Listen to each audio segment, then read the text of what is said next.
Welcome to Invest. We'll talk about investing, finance, and professional development. It's the current time of 2:22 p.m. on Eastern Time on March 15th on Wednesday. Hope you guys have a good week so far. And I cannot believe that it's already halfway through March and Q1 is almost over as well. Ethereum $100,632, down about 4.29% so far. On the overall crypto market and the equity market, we are relatively suppressed at the moment right now with respect to the news front. Just take a look at the high level.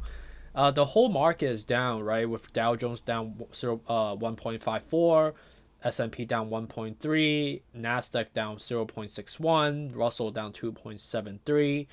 VIX is high because the volatility is definitely more of a choppy one, and some of the macro affectation that we need to be aware of is just take a look at on the front page, right? You see that Dow Jones has dropped 500 basis point due to spreading bank crisis, and also what's really driving it as a leader, in addition to the SVB situation, that seems like obviously with respect to the Feds did come in to rescue the depositor.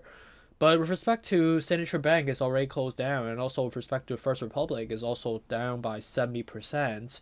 But seems like another institution in the financial sector, and this time is not like a small bank, right? Not a regional bank, but a global bank from Europe, Credit Suisse. It seems like it's has tanked after the Saudi financial backers has ruled out further resistance or assistance.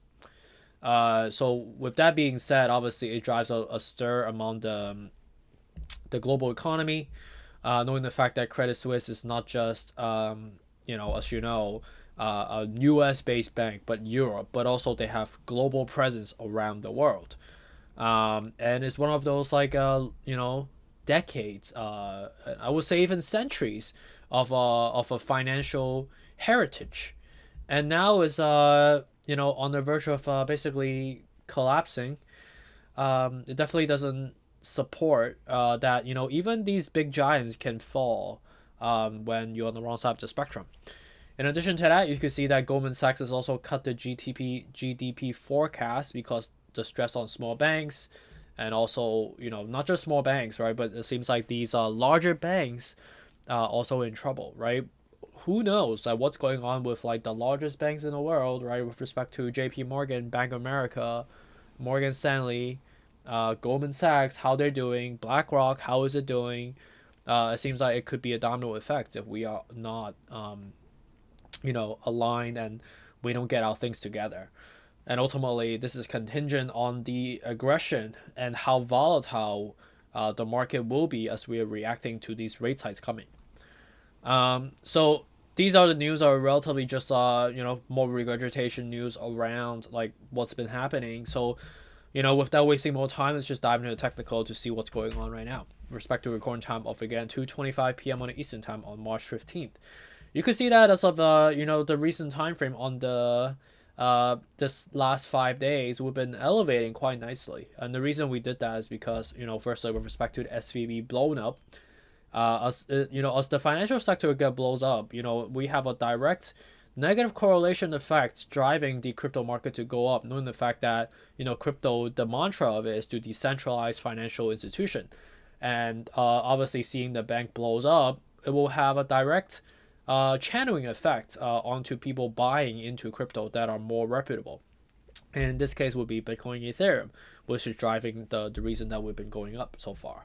And on a technical front, you can see that on a daily, we're quite extended actually. We went up all the way to, at one point, close to $1,800 from the level that we were at 1370. And again, if you really watch our videos that we've been talking about for the last couple of days, or just last 5 videos so far, we've been understanding that the 1450 was a good mark for us to dollar cost average, and a good level to sell was 1800. So that's exactly what we have seen so far. And with respect to what's going on right now, it seems like on a daily it looks quite extended. It seems like the AVAX has been formed. But remember, crypto does trade on momentum, so if we see other banks blowing up, it could technically translate into more buying pressure on the crypto side. And on the Ethereum side of the equation on a weekly, you could see that we're also bouncing, but like unfortunately the MACD is also like quite extended. The RSI is also looking for some level of resistance. So I think to be buying around this level would actually not be the most tolerable in terms of risk management. So I would probably take a more of a conservative approach. On the monthly, you can see that we're gliding and looking for some level up eventually by Q2, Q3. So it seems like the verbiage is still aligned. On the Bitcoin side of the equation, you can see that we're gliding on a monthly. Weekly, it is also looking quite extended. So it is showing some opposition, but you could see that monthly is looking to rebound by sometimes in Q2 to Q3. Weekly, it is looking like we still need to kind of correct before we come up. It seems like we're clearly forming a cup and a handle. On a daily, you could see that we're also like quite elongated. We have this golden cross, which translates into buying pressure.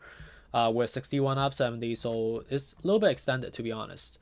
On the equity side, let's just take a look at on the SPY front. We're 388 right now, down 1%. On the technical front, you can see that weekly we're forming a death cross, so it was just translate into some selling pressure. On a daily, you can see that we're quite depleted actually. So we are looking to kind of land at 34 out of 70. So that means we might see like 375 again and then rebound from there. Okay. So appreciate you for joining me today as a relatively quicker updates. The news is definitely quite disgusting, knowing the fact that these banks are what we historically know them for. You want to keep your money in the safe in the bank, right? But seeing how these banks are blowing up, it just doesn't give you a lot of safety protection, right? And ultimately, the banks that really is controlling the U.S. market is the central bank, is the Federal Reserve. And with that being said, it is definitely not the best in terms of how these stories are unfolding.